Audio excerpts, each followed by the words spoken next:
Welcome back to another episode of 40 Facts About the 40K Universe. I am your host, Gershwan, and you are watching One Mind Syndicate. Today we continue talking about the Imperium, as we talk about the creation of a Commissar and a Tempestus Scions, the elites of the Astra Militarum.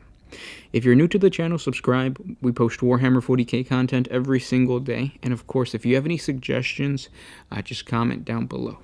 But with that said, let's get into 40 facts on the creation of a Tempestus Scion and a Commissar.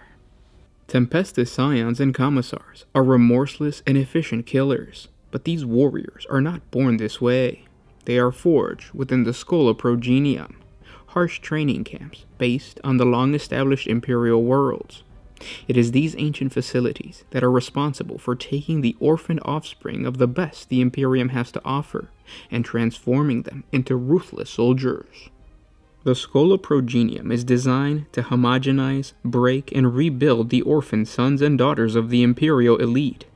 It transforms them from frightened children into loyal warriors ready to fight and die in the name of the Emperor, or into fearsome, iron-fisted authoritarians who keep the wheels of the Adeptus Terra in motion. In the aftermath of the many atrocities so common in the 41st millennium, any newly created orphans who are of aristocratic blood are brought to the attention of the nearest Officio Perfectus officials, who are tasked with dealing with the aftershock of a battle and salvaging anything still useful to the Imperium. Many a Commissar have marched through the corpse-strewed walkways of a planetary governor's palace to discover a forlorn son or daughter who has been hiding, safe but alone, in some underground bunker. The Commissar, having come from a similar background, will ensure that such a child does not go to waste. Quickly and efficiently, he assigns the new-made orphan to a starship bound for the nearest Schola Progenium. It is even whispered that when it is the Imperium's best interest, the Officio Perfectus may steal a prospective new recruit. Sometimes a child, whose parents are still alive, may be judged to have some remarkable qualities, and their presence on a backwatered world may be considered an ineffective use of their skills, when they could be put to better effect in the Imperial facility. The rumor has it that a Commissar will ensure that such resources are allocated more efficiently, even if the prospective parents have to be removed from the equation in order to do so.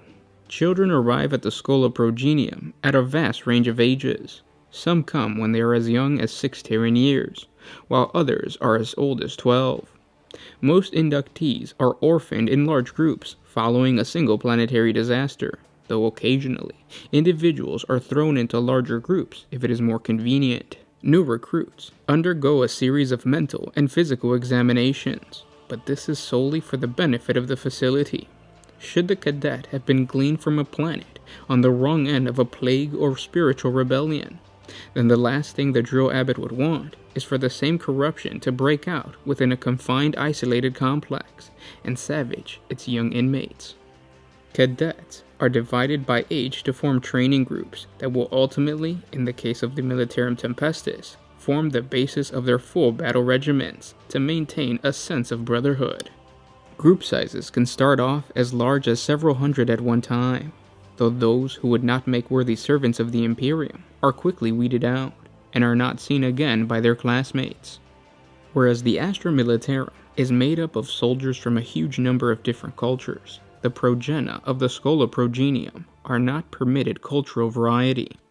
Though they arrive there from different worlds, they are quickly recast in the same imperial mold.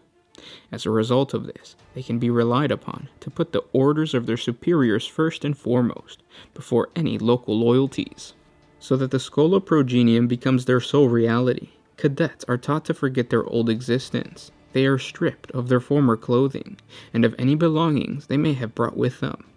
They are issued only with simple black uniforms and standardized equipment, and training gear, which they are expected to wear and use throughout their training. Recruits are forced to abandon their birth names, and are instead provided with a new one, chosen from a long list of legendary heroes of the Imperium. This is as much to remind them of the excellence to which they must aspire to, as it is to remove their identity. One exception to these traditional processes is when siblings arrive. They are not deprived of their familial connections, as these have been found to encourage greater competition as well as fostering stronger internal ties in the long run. Such uniformity is easier to accept for very young students than it is for those who have spent longer in their parents' cultures. But mindscaping is always necessary to facilitate the commitment to the ways of the Schola Progenium. Sometimes, for habitual prejudices, this clarity of thought can be achieved by simple techniques, such as repetition of litanies for solar weeks on end. However, at some point, every cadet is strapped down to an iron chair known as a correction throne. Needles are then inserted through the rear of the cadet's skull, and their heads are flooded with dirus, a neurochemical fluid that cleanses their synapses, wiping away old memories and paving the way for new information. It is an unfortunate and little discussed fact that the Imperium possesses ever-dwindling stocks of dirus, and it is increasingly being diluted with more dubious substances. While cadets endure such treatments, auto-vox serval skulls relay righteous speeches, war cries, or simply inspiring quotes from the ecclesiarchal texts to properly and irrevocably infuse them with the wonders of their new creed. Sadly, even the Schola Progenium's mindscaping techniques are not infallible. Dreams and visions from previous existences will haunt some recruits for the rest of their lives. A scion may never fully rid himself of the nightmarish visions that linger from his homeworld, or of the trauma of the death of his parents. As with all such matters, the Schola Progenium's methodology goes unquestioned. However, it is always a concern when a cadet shows too strong an unwillingness to properly conform. As reward for their independence, they are often released into the training grounds, only to be hunted down by their former comrades. This serves as much to bond the remaining cadets as it does to punish individuality. If a cadet publicly disobeys orders, they will meet a spectacular and very public end, courtesy of a drill abbot's great hammer. What little remains of their spine is coiled within a glass box and mounted within the dormitory to serve as a warning to others. This is not at the extreme end of a remedial punishment. In the Schola Progenium facility on Brellax, the product of one incident remained forever enshrined. Due to a faulty batch of mindscaping chemicals, a whole year group rose up against the dictates of their masters. The seething Abbot Prime ordered the Official Perfectus to crush the rebellion. While still alive, the mutinous cadets were meshed with mortars and used to line the Schola's forecrete walls. To this day, their bones jut out of long corridors, grasping for freedom as a warning for the consequences of insubordination. Schola Progenium training may be considered a drawn-out form of torture. Indeed, injured limbs or broken minds are hardly uncommon. Cadets undergo basic physical drills in heavy carapace armor, quickly tiring them out as they scale walls or squeeze under razor wire. A cuff from a drill abbot's gauntleted hand and the sight of his hammer is usually enough to encourage a lethargic cadet to try harder. Military exercises with live ammunition are conducted in harsh landscapes surrounding a Schola Progenium or a nearby moon. Cadets are often expected to endure solar days in the wilderness with little food or instruction and limited weaponry with which to combat whatever violent fauna roams the planet. Yet with each roaming day, cadets improve in their performance. Their speed and endurance increases. They scale walls previously thought impossible to overcome, and it becomes obvious to even a novice drill abbot that true warriors are being forged. It is a strong belief within the Schola Progenium that from the hottest of fires, the strongest bonds of brotherhood are born. Whatever the technique, this tutelage serves to better divine what path a cadet is suited for, as well as preparing them for the horrible realities of the 41st millennium. Indeed, the training regime within the Schola Progenium exists not just to create highly skilled combatants. Amidst the trials and challenges, the drill abbot will constantly assess and reassess as to who will make an excellent Tempestus Scion, an excellent Commissar, or who would be better suited within the Adeptus Terra. However, some scholars use more esoteric methods of selection. For example, the Abbot Prime of a Schola Progenium facility on Sanctus Omega is a known reader of the Emperor's Tarot, and uses the mystical cards to steer his judgment or decide upon a cadet's path. Technically, no one role is considered more prestigious than the other, though commissars are generally held to be more redoubtable of the schola's trainees. Each graduate has a highly special role within the Imperium at large, and such skills are needed to be discerned well in advance of the trial of compliance, the most important stage of the cadet's time at the Schola Progenium. Each Schola Progenium employs one or more challenges to separate those who will become commissars from those who will join the Militarum Tempestus. These tests can take diverse forms, but the primary purpose of all such trials of compliance is to highlight those cadets who are best committed to obeying orders in adversity, and test how they process those commands. Of course, a percentage of the supplicants fail in their allocated task. Many end up as equerries or thralls of the Schola Progenium. Some of these disappointments may work through their sentences as menials and eventually be permitted to join the regular Astra Militarum. Ever eager to prove their worth, these few may yet become imperial soldiers in their own right. For potential Tempestus Scions, trials of compliance may involve live fire exercises in the hallucinarium. In endless labyrinths, cadets are constantly exposed to strange visions and false suggestions. Yet the prospective initiates are expected to follow the correct orders without hesitation, no matter how strange those orders may be, and no matter how monstrous the entities they come up against. There are timed physical tests too, such as scaling the grand facade of a facility while constantly chanting the particular Schola Progenium's motto. Should the candidate's incantation slip out of sync from the metronomic tempo of a serval skull hovering nearby, the cadet may soon have gunfire to contend with in addition to the high wall.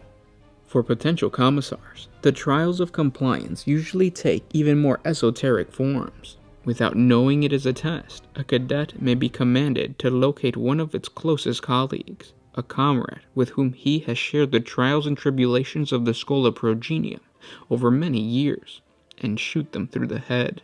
Such a callous execution order serves a dual purpose, as it proves that the cadet commissar can not only follow imperial orders, but that he or she will have no problem killing stubborn officers when in the heat of battle.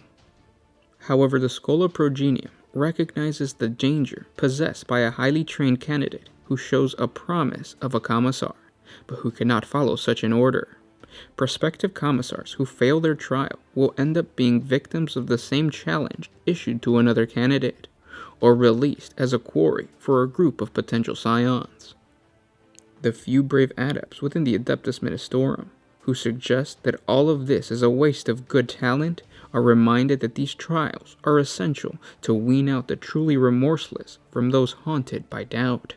Besides, there are always thousands more orphans delivered into their hands each standard years. Such losses are hardly important.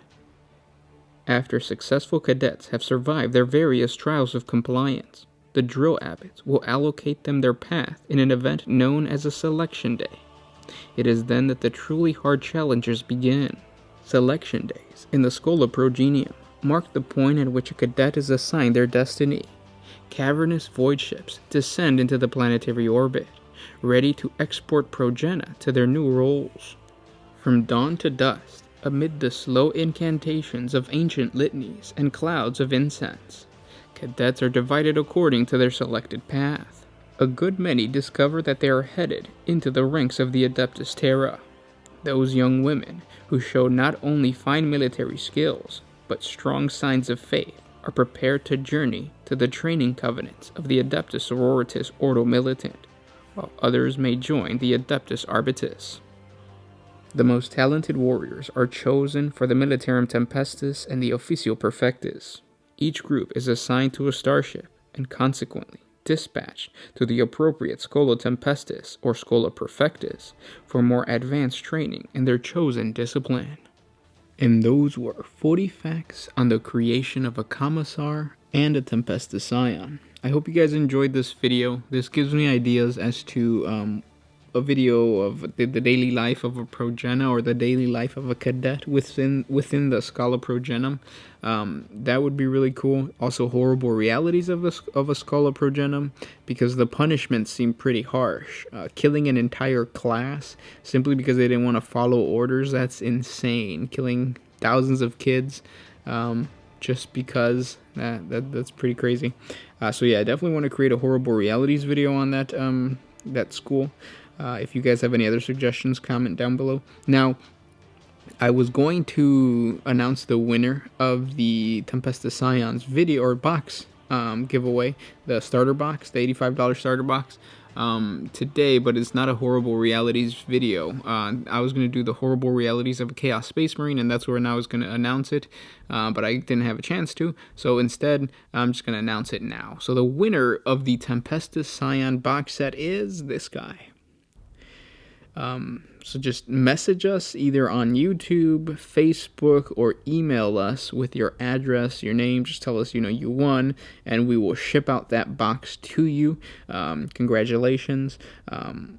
For all those that participated but did not win, don't worry. Once the horrible realities of a Chaos Space Marine comes out, that's going to have another giveaway with another starter set. So stay tuned for that. But again, thank you guys so much for letting us reach 100,000 subscribers. This is because of you guys that we can continue to put out awesome lore content, and we can do these giveaways for you. So continue to like, comment, subscribe, and do what you guys do. You guys are awesome. Now we do have a Patreon, and the Patreon right now, I posted a video a couple days ago, a creepypasta. So if you're interested in checking out that creepypasta, it's called The Wife. Click on the link down in the description below, which is going to take you to the Patreon page. It's a simple $1 a month, but that $1 a month helps us create more videos for you guys. You know the deal. And thanks for everything, guys. I'll talk to you tomorrow. This is Gersh1 with One Mind Syndicate signing out.